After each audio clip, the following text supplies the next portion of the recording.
नरगिसी फूल। आज आशी जब सुबह सुबह उठी तो खिड़की से बाहर देखते ही उसका चेहरा मुरझा गया।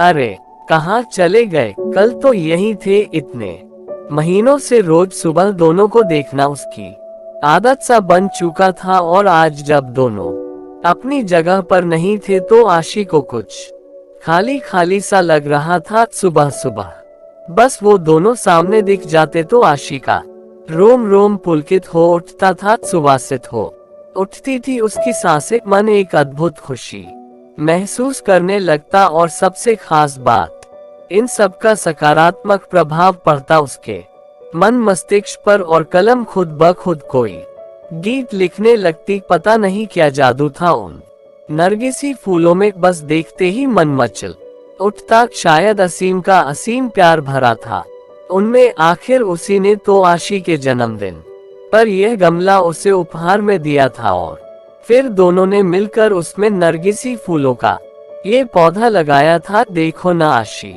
तुम्हारे लिए एक काम सौंप कर जा रहा हूँ। कल ही मुझे कंपनी के एक प्रोजेक्ट के लिए दुबई निकलना पड़ रहा है। बस 6 महीने की ही तो बात है, फिर आते ही झट मंगनी और पट ब्याह। बस तब तक मेरी यादों को इस पौधे में संजोती रहना।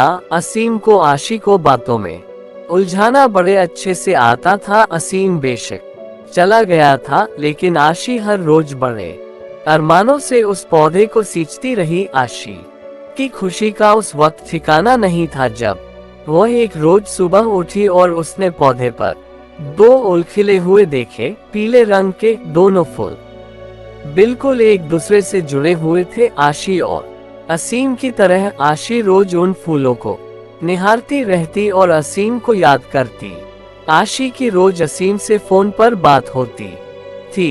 भला 2 साल से चल रहा प्रेम दूरियों से कैसे कम हो सकता था। इसी प्रेम की शक्ति ने तो उसे क्या से क्या बना दिया था। कभी किसी को चिट्ठी पत्री में 2 अक्षर न लिखने वाली आशी की कला आज अनवरत चलने लगी थी। अपने जज्बातों की स्याही में भिगोकर क्या क्या न लिख डाला था उसने। तेरे एहसास में खुद को ऐसे फना कर दिया हमने, जिंदगी बाकी न बची, न तेरे साथ और न तेरे बाद। पता नहीं कैसे एहसास थे जो दिल से निकलकर पन्नों पर बिखरते रहते थे। जब भी मन होता आशी उन नरगिस के फूलों को निहारते हुए खिड़की के पास कागज कलम लेकर बैठ जाती। माँ जब डांटना शुरू कर देती तब सुध पड़ती कि कुछ खाना भी है और घर का कामकाज भी देखना है। पता नहीं पिछले कुछ दिनों से क्या हो गया था उसे। पतझड़ का मौसम आ गया था,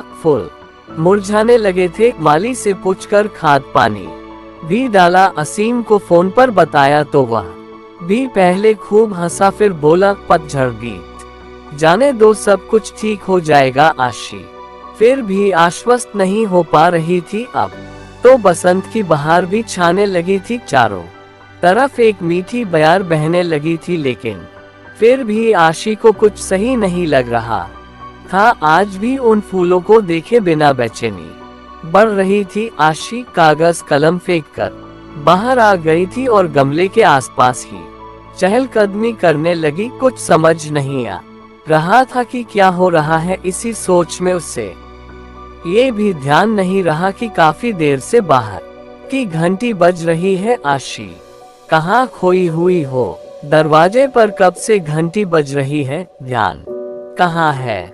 माँ ने दरवाजे की ओर जाते हुए पूछा, इससे पहले कि आशी संभाल पाती।